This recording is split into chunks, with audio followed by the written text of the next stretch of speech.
One of the things I really like to do in the summertime is go to music festivals, and my setup is a little unique.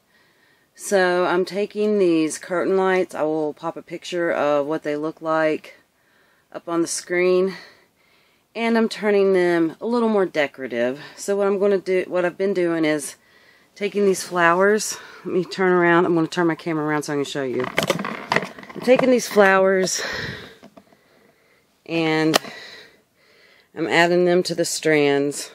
I was doing one strand at a time, but that's taking way too long, so I came back in here in this room that we're working on, remodeling obviously. You can see that, you know, there's insulation being put up and whatnot.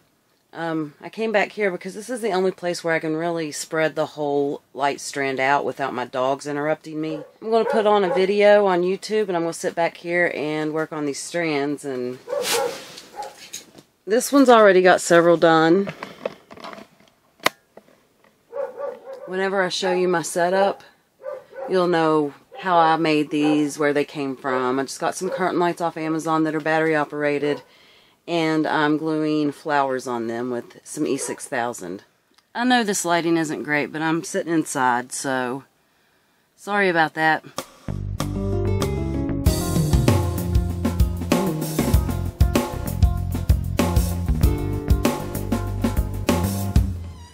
Alright, it's kind of hard to get a sense of what it's going to look like, but I have flowers on all the strands now, and I'm just going to gather them back up like that. So that's this step in the process. I can't wait to show you what it looks like whenever it's actually put up and ready to go. I have shown you the flower lights. Now I'm going to show you the rig we came up for putting those up, because back in the day we used to take those flower lights and take these little light hanger clips we have and clip them to our canopy, and it would take forever to do that. So I came up with this rig to make it easier, and it might not make sense, so I'm going to try to explain it, but whenever you see them up, you'll understand what I mean. My lights are 10 feet long, and we have this PVC pipe that the light strands in my curtain light are about 1 foot apart, so we measured it to where each of these holes are 1 foot apart, and then you split it down the middle. Now what we do is we pry this apart, and yeah, like we'll take it and we'll pry it apart like that, and we'll slip a bungee cord that spans both of these. The bungee cord is 10 foot. And then they will eventually kind of connect like that. And then we will also at that point in time slip our flower strands up in there. And what that enables us to do is to take a clip and clip this end to one side of our canopy and this end to the other side of our canopy. And then when we're traveling, the whole thing comes apart and we're able to fold it like that for travel. Now, this is the best that I can explain it, given the fact that I don't have the flowers in yet and you don't see it in action. I kind of wanted to show you how we made the rig in case anyone was interested in doing something similar. After we get the lights and the bungee in here, we also take some duct tape and just wrap it in duct tape to help keep it together, though nothing's really going to fall out of that, and to also make it just look prettier. A couple things to point out. There are 10 strands that come down from each section of light, like she mentioned earlier. So I came in 6 inches before I started drilling the holes 1 foot apart. That way when you're putting it together, you've got 6 inches from either end, and you don't have to worry about getting confused on which pipe connected to which. It doesn't matter. It's still going to be a foot span in between them. And actually, I did just slightly off of 6 inches. So this hole to this hole, instead of being 12 inches, it's more like 11 3/4, which leaves just a little extra bit of slack so that when you fold it, you're not pulling the wire and snapping it. Okay, where your curtain lights come through and hang down, You want to measure in between because not all of them are going to be made the same. So measure before you mark and drill, but make sure you mark and drill your holes. And also, I drilled all my holes first and then just cut in between them using an angle grinder because it was easier than the last time I did this where I used a table saw and tried to split everything real precise. But drill your holes first. For sure, 100% drill your holes first. Don't do it the other way. Your drill bit will just screw in between the layers, separate the plastic, and you won't get a hole. Today, I'm going to be working out here in my building where I keep my camping gear because here in about 5 days, 6 days, we'll be leaving for a music festival, and it's just prep time for that. So I need to get out here and get some things sorted and all that before the rain comes, because we're supposed to have some pretty significant storms this evening. I don't know if you can hear or see, but it's windy already. But I checked the weather and it's going to be at least a couple hours, it says. This right here is what I've got to go through, and yes, I know it's all piled in. I get it all sorted at the beginning of the season, and by the end of the season everything's just all willy-nilly. But I need to get my curtains out, my camp stove. I need to go through these drawers and sort them, and maybe try to see if I can consolidate the things in them into one set of drawers to take with me. What else? Yeah, what I'm looking for today is any fabric type stuff that we're taking, like curtains, mattress pads, along with getting these drawers sorted, and maybe getting some of the necessities put a little closer to the front so we can grab them easily. I don't really want to get into sorting all of this today. I didn't mean to get into all this, but let me show you the mess I have right now.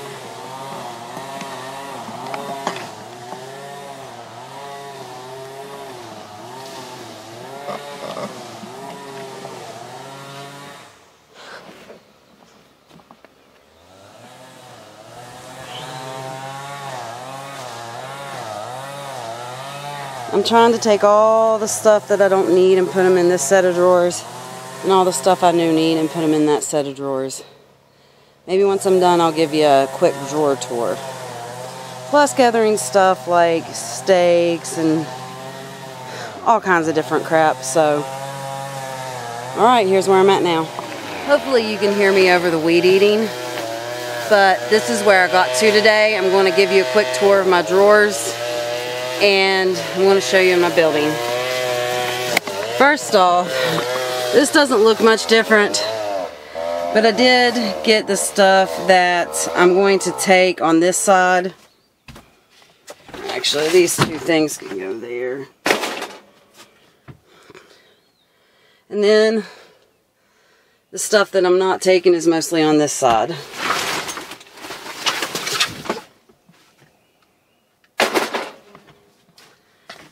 And then I have my drawers here.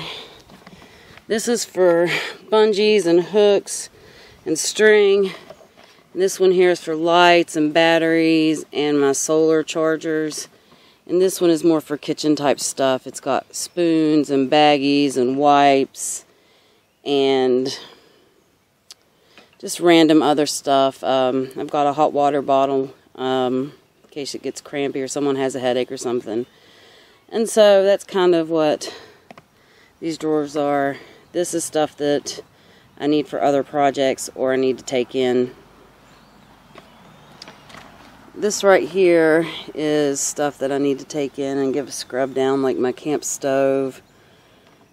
These are not. I just need to put those back in the building, but they will go with me.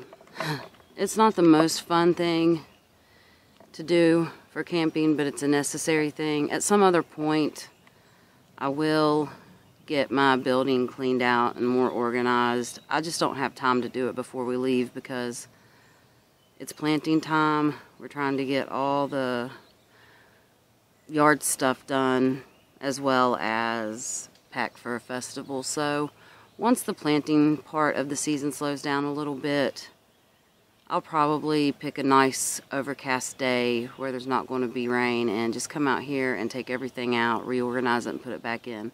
But for now, I just needed to locate everything I need for camping, make sure that I have everything, and just put it in one little area so when we go to pack the car, I know where everything is. And that's what I accomplished today. It's festival day, we're here, and we just pulled in.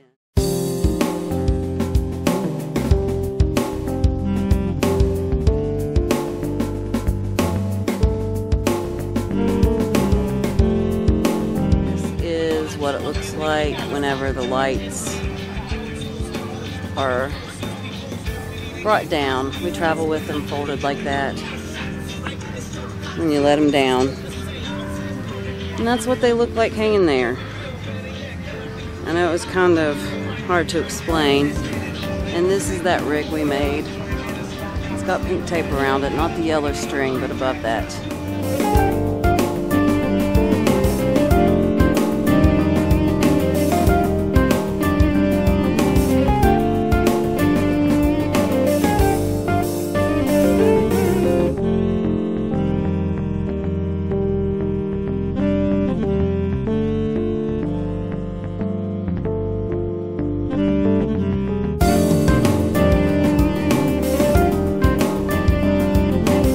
Okay, day one outfit, arrival day.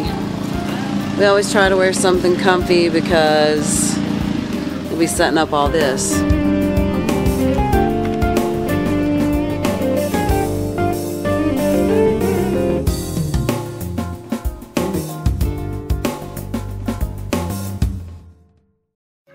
I like to freeze my meals when I'm camping so I can cook them in this little camp oven while I hang out. They just passively cook, so I make my stuff beforehand, I freeze it, and then I bring it out here and cook it in my little Coleman camp oven.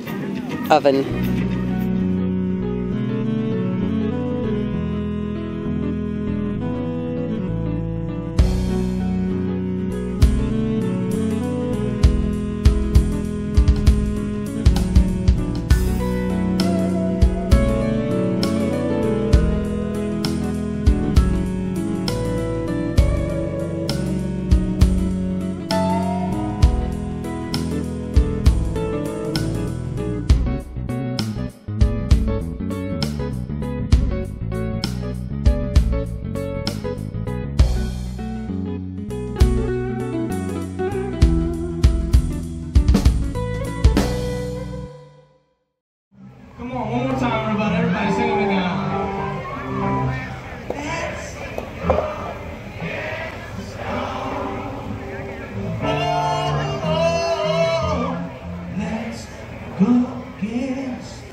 That was the last clip we got the whole time we were at the festival. I didn't want to take my camera to the music, and honestly, I just did not think to pick it up the whole rest of the time. So. It's very bright out here at this moment, but one thing garden related that did happen to me at the festival, I guess not happened to me, but a dear beautiful soul gave me a couple of persimmon trees that they grew from seed. And I've been looking for persimmon trees ever since I got those pawpaw seeds not this past winter, but the winter before. I put them in the ground last summer. Anyway, since I got those pawpaws, I have been looking for persimmons, and I was just getting to the point where I was going to go buy one. And then I went to the festival, and she gave me these trees. So I'm going to show you. They're very small still. It'll be several years before they get fruit. But I want to go ahead and show you and put that in here because it's both festival and garden related. All right, here they are.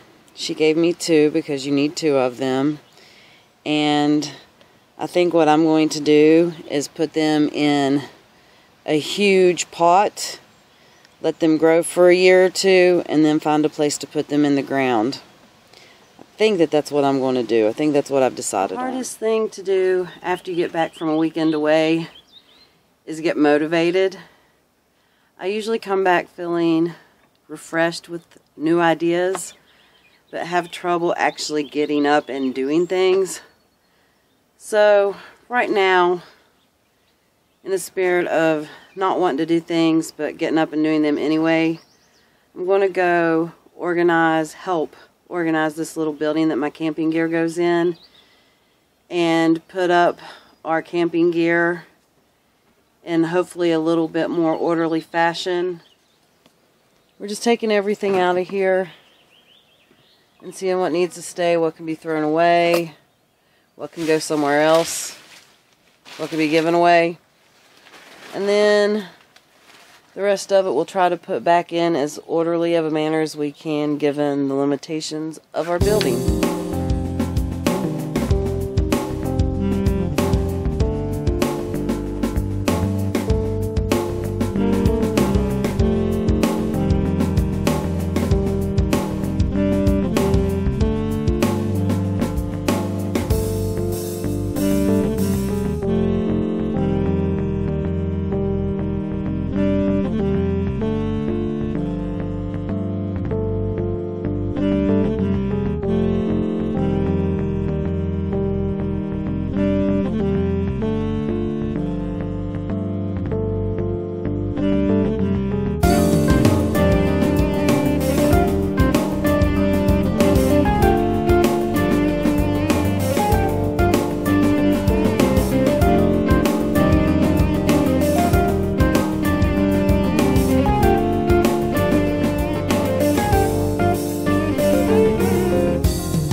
Everything piled in there as neatly as we possibly can given the circumstances of how small the building is and how big the things are.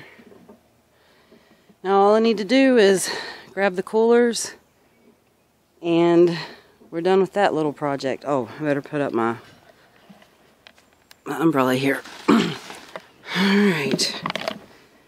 I'm going to shut the door. One thing I experience every time I go to a festival is this longing for home.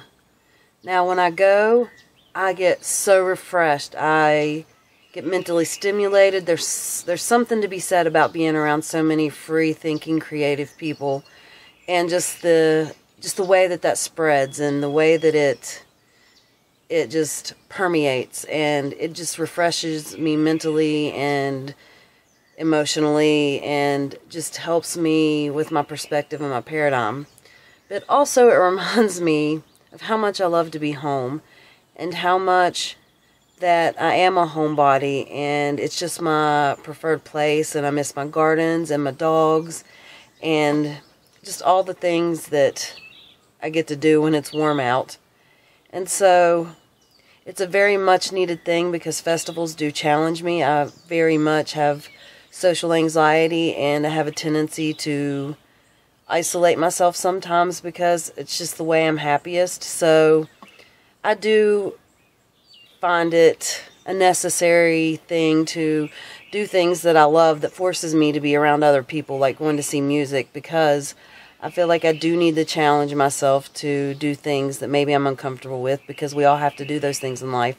But also I feel like socialization is a muscle, and if you don't use it, you lose it. And sometimes I find myself losing it, so festivals help me just work out that social muscle and not be quite as awkward as I would be without them. Alright guys, thank you so much for watching. I'm sorry I didn't get much footage of the action while I was there because that's where all the magic and the fun happens. But I do appreciate you hanging out with me. I will see you next time. Bye.